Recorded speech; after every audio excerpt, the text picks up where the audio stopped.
Welcome to Two Brothers Radio Control. Consider joining us on Discord. The link is in the description. Come talk planes with us. What's going on, YouTube? Today I got the FMS PA-18 1300mm Super Cub. You may have seen this in other YouTube videos where maybe the front of it fell off. We're not going to be doing that today. Don't worry about that. Check this out. We actually took out the ESC, put an Avian 60 amp into it to get reverse thrust. You don't really need it. The stock power system, I believe, does work in 3 and 4 cell capability, but this one is optimized for 4 cell. If you want to get an Avian, there's a link in the description that'll help you upgrade. It's a pretty cheap upgrade that'll let you do almost anything you want with this model. We have an AR631 in here with a single antenna popped up to the top. We have the model routed for crow and regular flaps, full span flaps. The detailing on this plane is pretty good. First plane I've ever flown with balloon tires out of the box. Look how squishy these are. Like, I can grab them, no problem. It even comes with a little air valve that you can inflate if you've got a bicycle pump or like a little hand pump or something. The model did come with a little attachment for that, so you can use that to inflate it up as much as you want. It's got an 11x17 propeller on it, foam hinges all the way throughout. What looks like plastic servos, which should be okay as long as we're not too hard on them. And on top of that, we have a nice quick connect system for the elevator assembly back here that you can just pop it out on, no problem at all. Everything looks rock solid. These wheels sound amazing. We already did some test flights with it to make sure that we wouldn't be taking it up and destroying it on camera. And aside from that, we have a buddy of mine coming into the airport, so we're going to wait for him, catch his landing, and then we're going to go right up. It's close to these trees.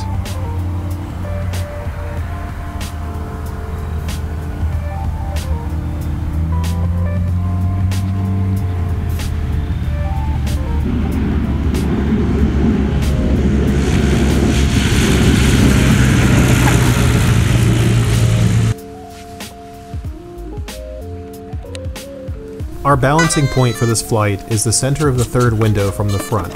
There's a bit of wind, as you can see on our Aeromura app, and having it be slightly nose heavy helps with stability.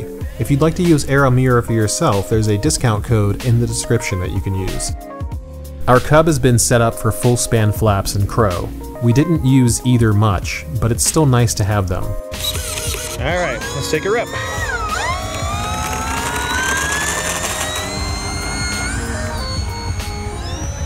I'll put it into a snap roll immediately.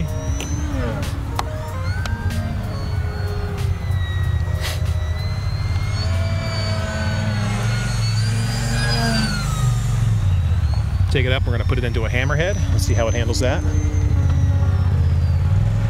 Not as nice as like a timber would do it, but it's got some good rudder authority. Let's see if we can make it flat spin. Take it up. Do a quick roll. Good roll rate, better than a timber so far. Nice and high. Contrary aileron as we pull the sticks back.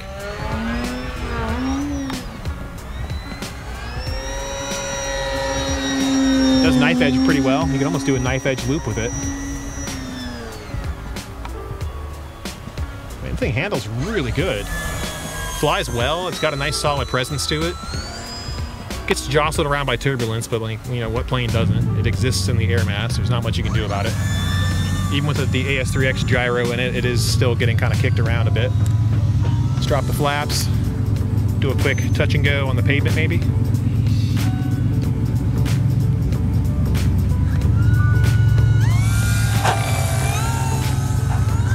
A little bouncy. Need to give it some more nose down trim on the flaps so it doesn't bounce as much. Does have some strong pitch coupling with yaw. Like when you go to give it knife edge, it tries to push towards you, so you have to push the nose down to keep it from doing that. It's doing a quick touch and go landing. 15.9 volts.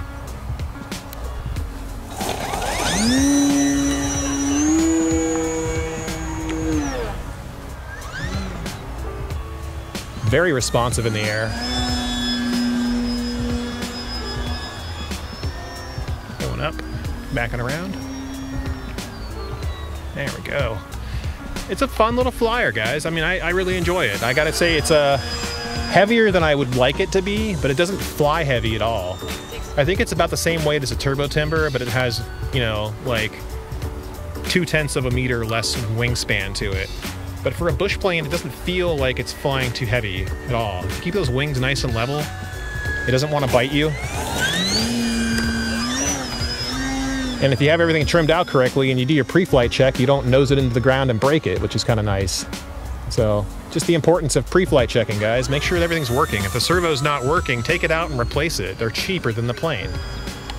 Servos are a dime a dozen these days. You can get nice ones on the cheap very easily. Let's take it on the pavement again, see if I can get it to do a two-wheel. Now, we'll go with a skippy one-wheel.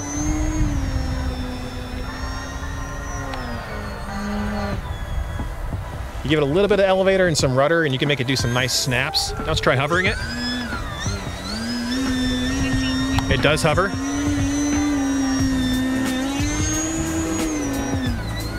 And if you get a little concerned about it, it's not too hard to get out of it. It's been about a week since I flew. I just got back from vacation, so my hovering skills aren't quite what they were before. Let's do it a little further away over here. There we go. It's nice and stable on a hover as long as you don't overcorrect. It is a little windy though. Alright, pull it back.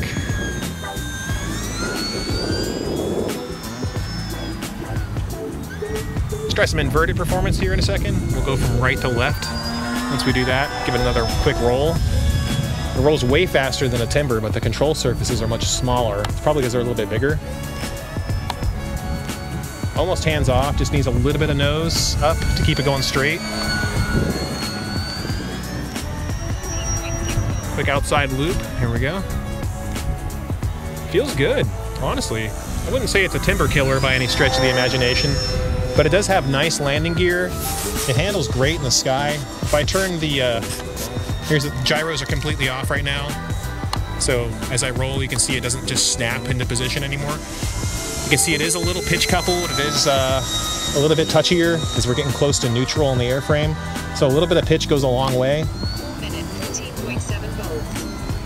But you're really getting an idea of how the plane flies. So the gyro does kind of mask some of these weird tendencies that it's got, but it still flies. Now turn it back on. Now it feels a lot more locked and it doesn't feel as floaty to me. I personally prefer flying with the gyro. Some people don't. It's all personal preference. You're not more or less of a pilot just because you choose to have a gyro helping you out. Of course, my landings could be a lot better. Let's see if it'll knife edge spin while we're up here. You got me locked on there, dear?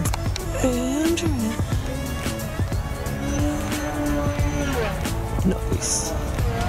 That is not a knife edge spin. That is an attempt at making one, but it makes a rapid flat spin, even flatter than it would giving it the normal flat spin commands. See if I can get it to do it. There it is. That's my favorite move, but I can only get it to go for a few moments.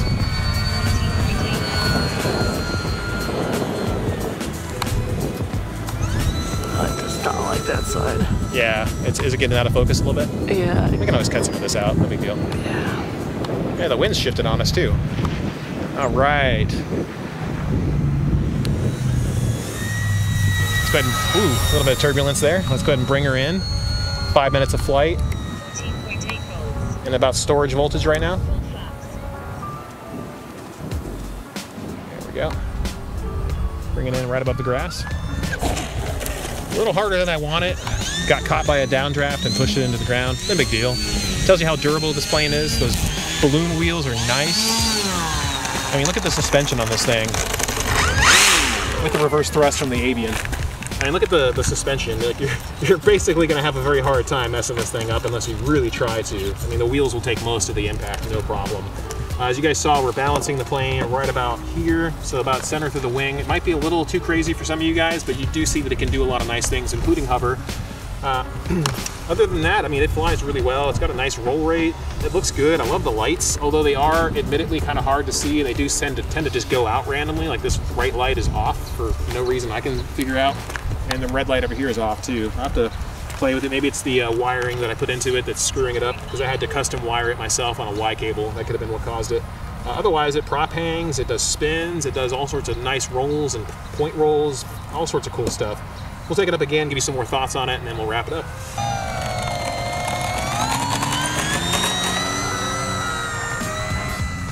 Just like a bigger Cub, the FMS Super Cub has very few bad tendencies and flies well with or without a gyro.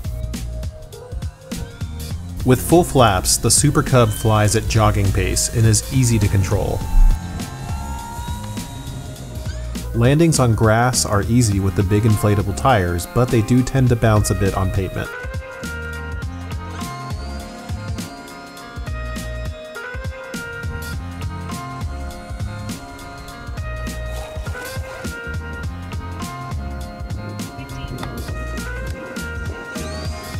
If you're a 3D pilot, the Super Cub has something to offer too. Torque rolls require a bit of effort, but are eminently performant. You'll find yourself using a lot of back elevator pressure and occasionally dancing with the rudder stick. It hovers happily and will stay nose up as long as you're comfortable with it.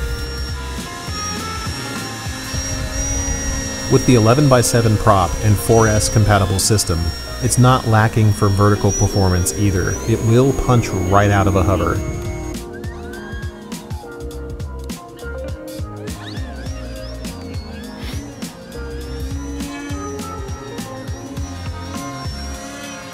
Our favorite planes are the ones that we can push beyond their design limits. Torque rolling bush planes never gets old, but if that isn't your thing, that's okay. The Super Cub excels at precision aerobatics.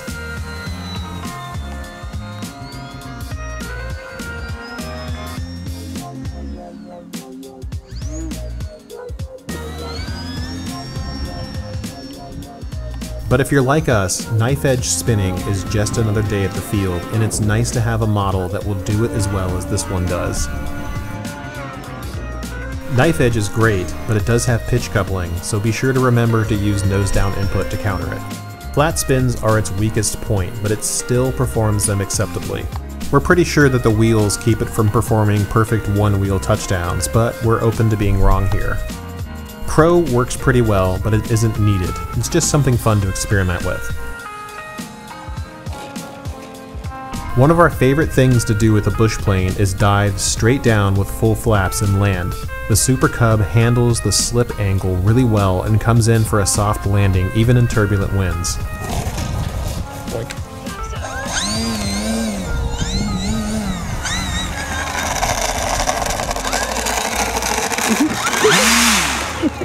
Just plucky looking. It just looks so cute. It's kind of cute. Alright guys, so you've seen all the not so maiden but still pretty close to being our first flight with this thing. You've seen the interim with all the different maneuvers you can do with it. I don't want to say this is my favorite bush plane, but man, I kind of thought it wasn't going to be all that great going into it because of how heavy it is. But turns out it's not that bad. And in fact, if you had to have if I had to give it a score right now, I'd say this thing is a solid 8.5, almost a 9 out of 10. These wheels alone are a huge thing in bush flying because so many planes come with these rock hard tires or they're like a foam that doesn't compress. But I mean, you can deflate these or inflate them as much as you want, which is unbelievable. I've never seen anything quite like it on a bush plane.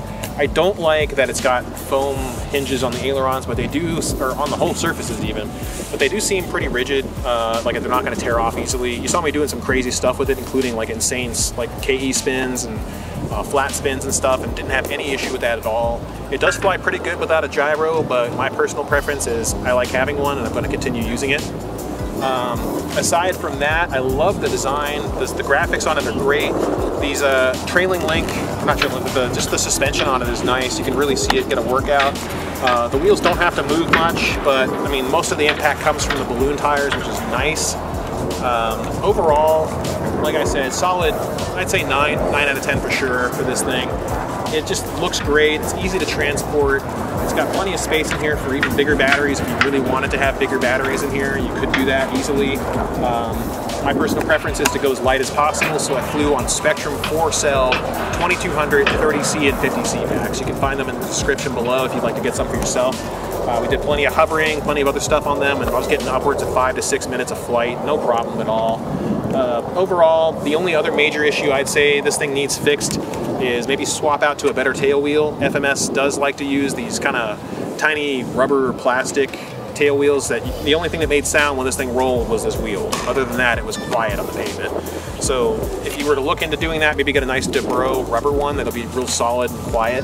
Aside from that, the lights look great. Especially the landing light. I always love it when you get a plane that has lights on it, like this one. It just looks fantastic, especially as the sun starts going down, especially earlier now in the winter that we're coming up into. So if you want to learn how to fly, maybe not the best choice because it does have some tendencies. It will bite you. If you try to pull it too hard, you load those wings up and you're banked like this and just drop that one into the center and the plane just spirals into the ground. If you don't know how to get out of that, well, that's why I'm saying it's not a beginner's plane. There's other planes that would be more suited to beginners, like the FMS Kingfisher would be a good choice if you want to learn how to fly, something that's pretty forgiving to fly. This one overall, I love it. It's a lot of fun to fly, and I think you guys should consider getting one for yourselves. Links are in the description if you want to help us out. We really appreciate it, and we'll see you guys again out there.